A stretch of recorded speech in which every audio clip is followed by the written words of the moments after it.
The funding for NASA and missions to the moon dropped off significantly after the Apollo era. Were you a bit worried about that? No.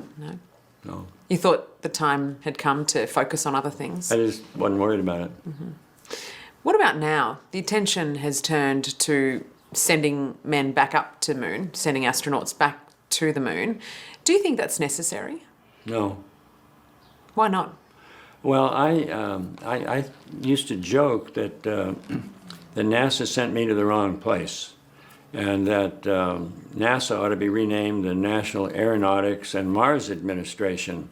I even wrote a book one time, 20 years or 30 years ago, about mission to Mars. So Mars has always been my destination, my favorite one, and and going back to the moon is certainly an interesting detour, but I would prefer that we just set sail directly for Mars. Yeah, your support for a mission to Mars has been well documented. Why are you so passionate about a mission to Mars? Well, I just think that Mars is the closest thing to a sister planet that we have. If you go outward from the sun, you got Mercury, Venus, Earth, Mars. Earth, Mars, oh, side by side. Not really side by side, because each is in an elliptical orbit independent of the other, and if you want to go to Mars, you discover a lot of obstacles in your way.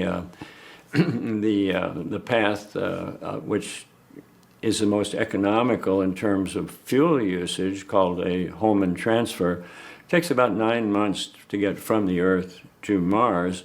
Problem is, when you get there, then the two planets are in bad alignment. You have to maybe wait a year on the surface before they get in a good alignment so that you can come home with the fuel you have available. So you're talking about a 2-year voyage instead of an 8-day short trip. It makes Apollo look sort of like child's play, the Mars profile does. But I think it's something that we've always had in the back of our mind, at least it's been in the back of my mind, and it's the next logical step, and I'd like to see us get organized and point in that direction. How long do you think it is before we can get to Mars? Well, some people are saying Elon Musk, I believe, wants to get there by 2024. I think that's way overly optimistic. I would say probably in the 2040, around 2040, I would say.